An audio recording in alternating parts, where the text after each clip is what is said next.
Hello everyone, welcome back to my channel Agus Lian's Art.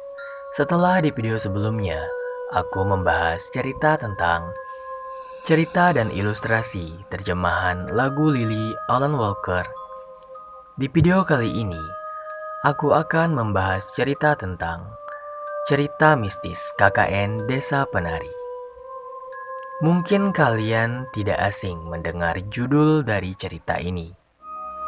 Mengingat akhir-akhir ini, cerita mistis yang dialami oleh beberapa mahasiswa yang sedang melaksanakan kegiatan KKN mereka ini sedang ramai diperbincangkan di dunia maya. Ada dua versi cerita yang lumayan panjang. Namun, di video ini aku merangkum esensi dari cerita tersebut.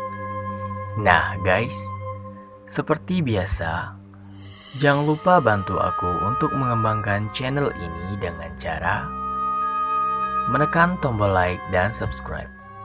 Bagi kalian yang belum subscribe channel ini, silakan tekan tombol subscribe dan jangan lupa juga untuk menekan tombol loncengnya supaya kalian tidak ketinggalan video-video yang aku upload setiap minggunya.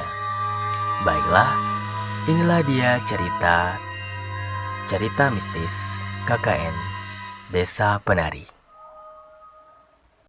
Hai, buat kalian yang pengen tampilan keyboard WhatsApp kalian jadi lebih lucu dan keren, kalian bisa gunakan aplikasi Rocky Keyboard. Di aplikasi Rocky Keyboard, kalian bisa menambahkan efek outer 3D pada keyboard kalian agar keyboard kalian terlihat lebih lucu dan keren. Di Rocky Keyboard, kalian juga bisa merubah tampilan keyboard kalian menjadi transparan atau menyesuaikan dengan wallpaper WhatsApp yang kalian gunakan. Caranya, buka WhatsApp, buka menu chat, pilih wallpaper, dan pilih gambar yang akan kalian jadikan sebagai wallpaper WhatsApp kalian.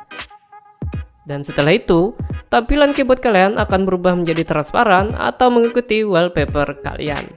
Untuk mendownload Rocky Keyboard, buka aplikasi Play Store, ketik keyboard, dan pilih Rocky Keyboard.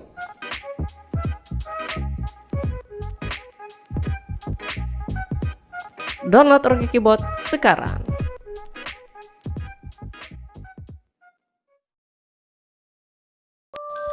Pada suatu hari, ada 6 mahasiswa yang hendak melaksanakan kegiatan KKN di sebuah desa yang namanya disamarkan dengan nama Desa atau Dusun Penari di daerah Jawa Timur.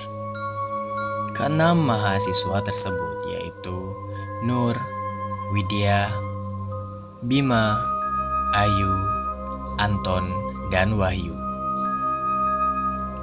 Pada awalnya, mereka telah dicegah oleh kepala desa tersebut untuk melaksanakan kegiatan itu karena desa tersebut tidak direkomendasikan untuk dijadikan sebagai pilihan. Namun, Pak Prabu enggan menjelaskan lebih lanjut. Dengan berbagai cara dan bujukan, akhirnya mereka diizinkan dengan syarat tidak berbuat hal yang tidak-tidak dan selalu menjaga tata krama dan sopan santun di desa tersebut. Pada hari di mana mereka berangkat menuju desa, di mana akses menuju desa tersebut sangat sepi dan melewati hutan yang konon katanya angker.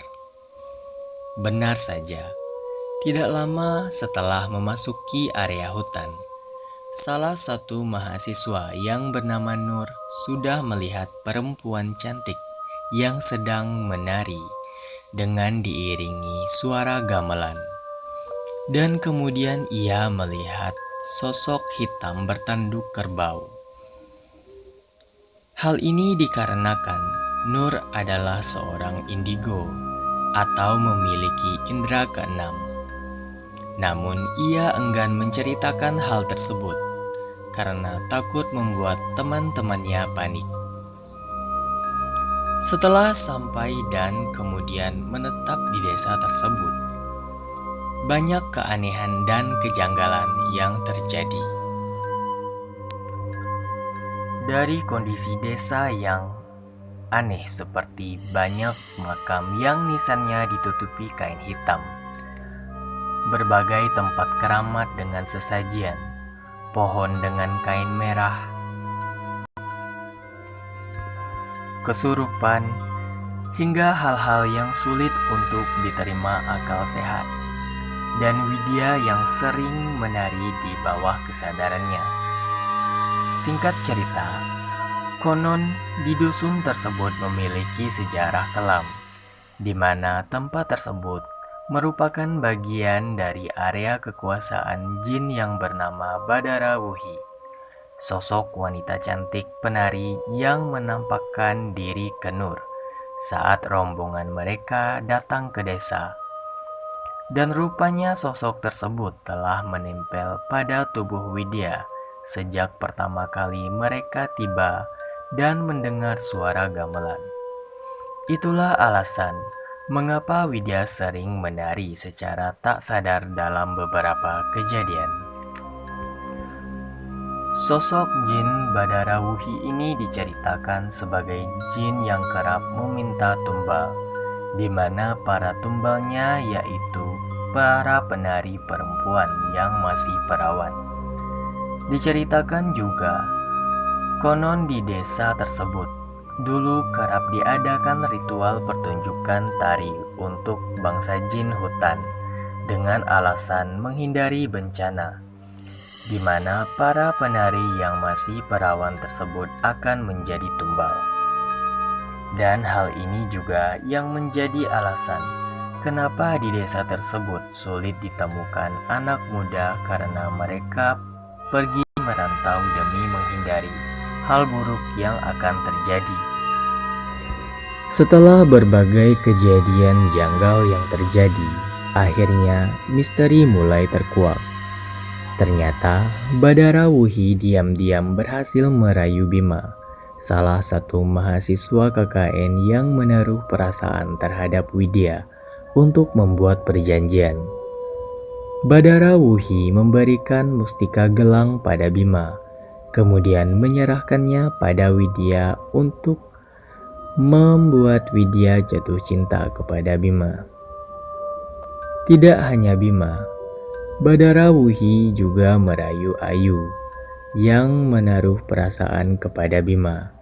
Badara Wuhi memberikan selendang hijau yang katanya lelaki tidak akan mampu menolak wanita yang menggunakan selendang tersebut. Sehingga hal fatal pun terjadi. Bima dan Ayu melakukan perbuatan tak senonoh di salah satu tempat yang dikeramatkan di desa tersebut, sehingga mereka berdua harus menanggung akibat dari perbuatan mereka. Diceritakan bahwa roh mereka terjebak dikarenakan hal fatal yang mereka lakukan, sehingga roh mereka sulit kembali ke raga kasar mereka. Begitu juga dengan Widya, si incaran Badara Wuhi. Namun, beruntungnya Widya dapat diselamatkan oleh Mbah Buyut dengan cara menjelma sebagai anjing hitam yang memberikan petunjuk jalan kepada roh Widya yang tersesat di dimensi lain. Begitu pula dengan Nur. Ia juga selamat karena memang pada awalnya Nur memiliki sosok penjaga yang bahkan telah berperang dengan bangsa jin yang ada di area tersebut untuk melindungi Nur.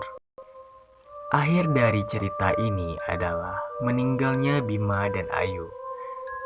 Beberapa bulan kemudian setelah kepulangan mereka dari KKN mereka yang gagal, karena roh mereka yang terjebak di dimensi lain tidak bisa kembali.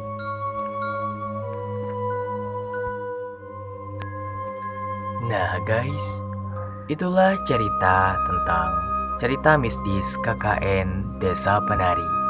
Sekali lagi aku ingatkan, bagi kalian yang belum subscribe channel ini, jangan lupa untuk menekan tombol subscribe dan jangan lupa juga untuk menekan tombol loncengnya supaya kalian tidak ketinggalan video-video yang aku upload setiap minggunya. Thanks for watching guys, see you.